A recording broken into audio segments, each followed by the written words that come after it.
The district attorney in Colorado Springs says the 22-year-old man accused in the shooting is facing 10 preliminary charges, 5 counts of first-degree murder, 5 counts of bias-motivated crimes. The Department of Justice also is determining whether federal charges will be filed here. NBC News has obtained video from a previous case involving a man with the same name and age as the club shooting suspect. He was arrested in June of last year after the man's mother called police to report he had threatened her with a bomb and other weapons. The landlord of the home shared videos from her Ring camera. One of them shows the man with his mother dragging a suitcase into the house, during which he can be heard telling her, quote, "This is the day I die. They don't give a blank about me anymore, clearly," end quote. A few minutes later, you see the man walk back into the home after moving his car around the block. He did not come back out of the house until hours later when he surrendered to police. The man was booked on felony kidnapping and menacing charges, but there is no public record that prosecutors ever moved forward with that case.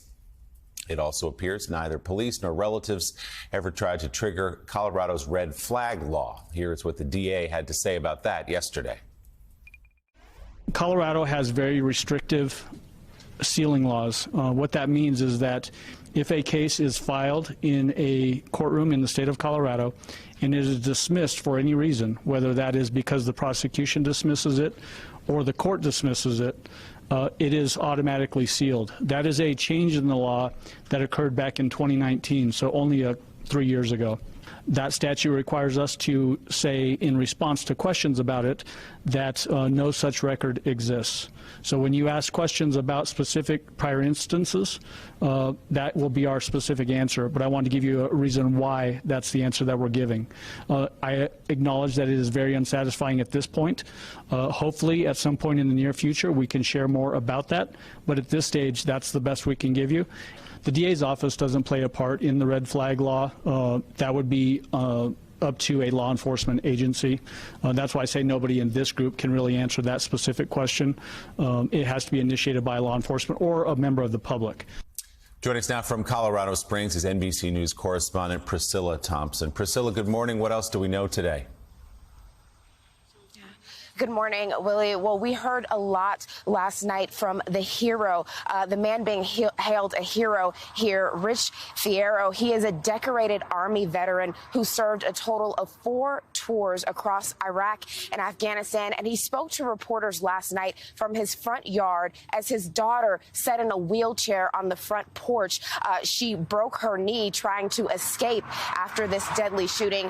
And he told us what happened. And he described a lot of what we've heard already. He heard the gunshots, he saw the flashes of light, and he immediately dropped to the ground and pulled the person down next to him. But then Fierro says that he saw the shooter walking toward the patio, and he felt a lull in the shooting. And that is when Fierro made the split-second decision to get off the ground and go after the shooter. I want to play a little bit of how he described it.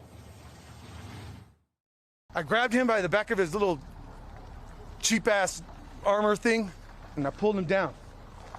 The young man he was hiding there had jumped up with me. I don't know if he helped pull him down or not. I have no idea. Okay, that guy did the same act. Amazing. Pull the dude down, pin him against the side, and just started. Oh, I think he went for his pistol. I don't know. Either way, I grabbed the pistol from him, and then I told the guy, move the AR. The kid in front of me, he was at his head. I said, move the AR, get the AR away from him. And the kid did it. And then I started wailing on this dude. And I'm on top of him. I'm a big dude, man, and this guy was bigger. And I just kept wailing on him. And I told the kid in front of me, kick him in his head, keep kicking him in his head. I'm yelling 911, somebody call 911. And I'm beating this guy. This guy's trying to wiggle. He's trying to get his ammo, his guns. One of the performers walked by, or was running by, and I told her, kick this guy, kick this guy. And she took her high heel and stuffed it in his face, or his head, or whatever she could hit.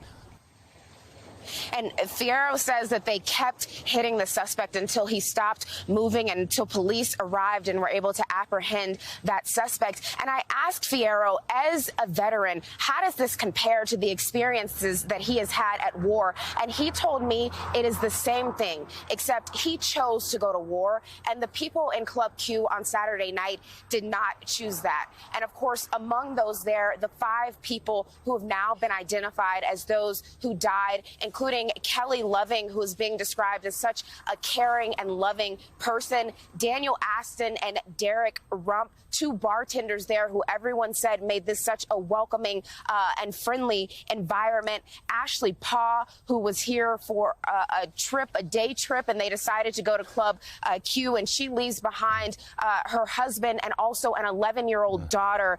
And Raymond Green Vance, he is the boyfriend of Richard Fierro, the hero there, his daughter. And Fierro says that he was a good kid.